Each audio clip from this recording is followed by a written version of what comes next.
Yo, what's going on YouTube? Geronimo22. I'm going to show you just a quick clip of two different videos. I'm going to talk a little bit about how the Patreon guys, they've seen the cover 3 setup. I've been through all of the formations that if you want to play cover 3 seam match this year, went through all of that during the past week.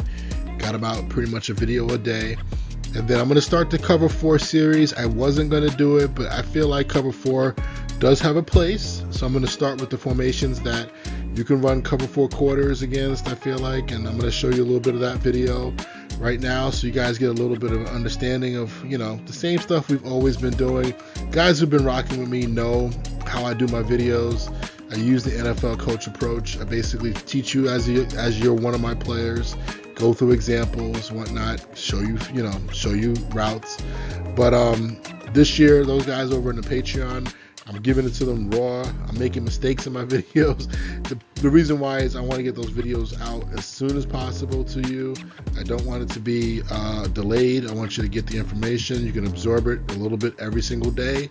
And that's how real football players learn too. So I'm going to show you 2 clips from that stuff so you get an idea of what's been going on. And then also just to talk about if you want to jump into the membership, the links in the description. It's there for you guys. It's going to be a load of information.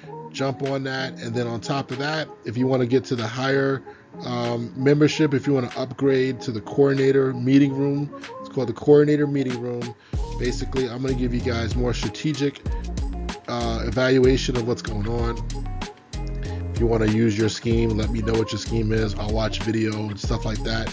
And then on top of it, I'll give you a game plan. But what I'm going to do for everybody who does join that, on top of that, I'm going to give everybody who joins that tier, if you want, I'm going to put out a game plan that I'm using for that month. The first one's going to be Operation September, and it's going to be more of a coverage style game plan, giving you the coverages that you should probably run versus certain formations, giving you a hook up there.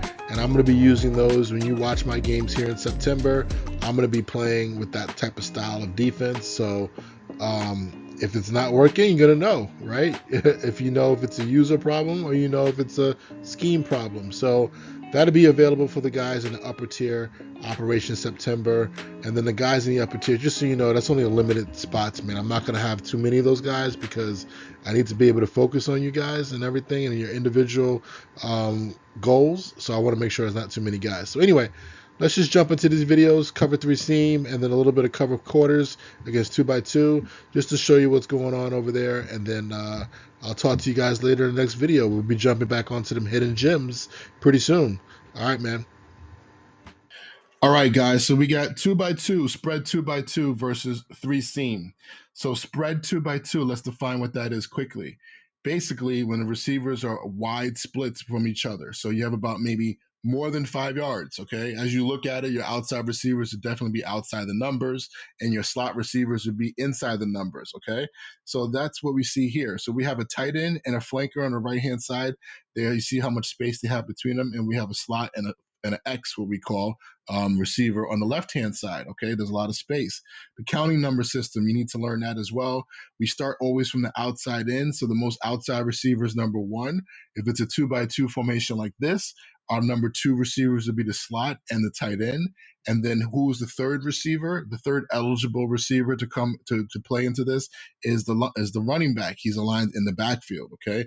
Those are your 5 eligibles. The running back is your number 3 in this case. So when we talk about who to match and who to watch and what you're supposed to look at, that's the counting number system that everybody knows. If you can count to 3, you can what? Play for me, all right? So our 2 corners, they're called mod corners. The reason why they're called mod, M-O-D, is that basically they're going to take any route over 10 yards, okay? The way I learned it as a youngster was man over depth. Basically, if the guy goes anything past 10 yards in a vertical type of route, so that's what? That's streak routes, that's post routes, that's dig routes, that's comeback routes, things like that. Anything over 10 yards, you got them, all right? Nice and simple. Now, if number 1 was to run anything under 10 yards, he is not going to take him. He's going to zone off with eyes on 2. All right, so that's the 1-2 read. He's going to stay in his zone, but he's going to be there to protect, to help out in any type of deep outbreaking route by number 2. All right, safety in the middle is called the post safety. All right, and his responsibility is to stay in the middle of the field and play what route? The post. But he is also responsible for seam routes. In this defense, I actually like to use the guy here and there because I feel like there are times that some people would test the middle of the field, especially on seams, to the number 2 receivers. Okay, so sometimes you can get interceptions with your free safety there, and also they need to be able to help out on deep balls on outside the numbers once the ball's thrown high in the air. But primarily, his job is to basically cover. I would really say between the numbers. I don't really split the field up into thirds like that. I would just say he needs to be able to go from numbers to numbers. Okay.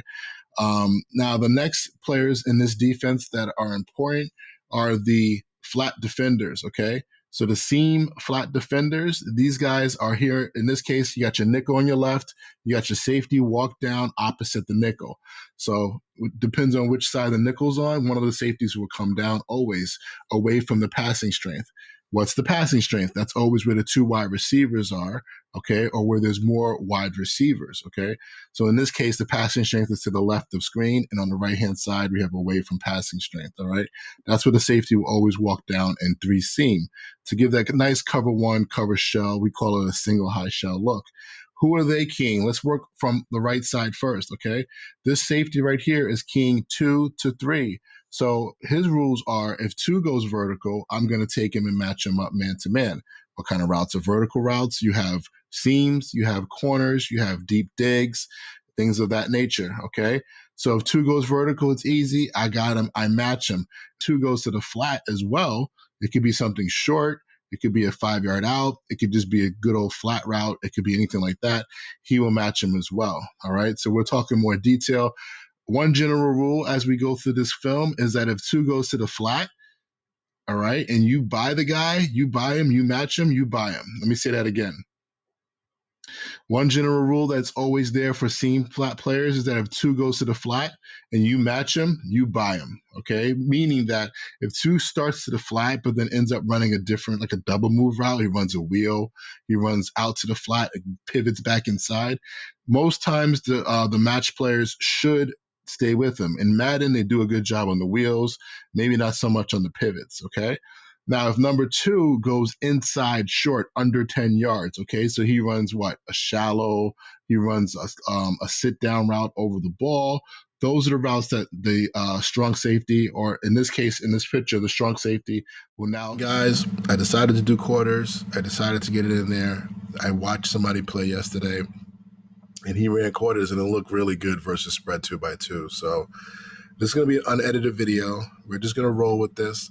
If you need more detail, you need more information, please feel free to reach out to me and ask me about certain words that I won't be able to put the highlights, I won't be able to put the overlays on the screen. But if there's certain words or techniques you don't get because I'm going too fast, just let me know or go back and watch the video from last year. If you go back to 2023 quarters versus spread 2x2, you can probably get a little more detail that way, but I want to get into routes a little sooner than later, okay? But just give me about 10 minutes of this, 10, 15 minutes, and we'll try to get through this formation. I do have to give you a quick overview of the responsibilities of each guy, but again, you're going to hear it again when we go through routes. So you don't have to memorize this. Just sit back and listen, all right? So the outside corners, okay, they're what they're called mod players. Man over depth is the words that I use, meaning that if the number 1 receiver, and that's who they're keying first, goes over 10 yards, they will take him man to man. They will match him. Okay. If the number 1 receiver goes under 10 yards, they would become a zone defender looking to help with eyes on 2. Okay. And the quarterback. The safeties back here, we have our free safety and our strong safety. These 2 guys, all right, they're playing the opposite. They're playing 2 to 1. So they're keying the number 2s. And if number 2 goes over 10 yards, they will match them. If they do not go over 10 yards, then they will look to help out potentially on number 1. A lot of times the safeties will look to help out for post balls, curls, digs, things of that nature. In the Madden game, they don't do that very well. They kind of almost do nothing sometimes. Sometimes some good players do something well and they actually will help out, but it doesn't happen all the time.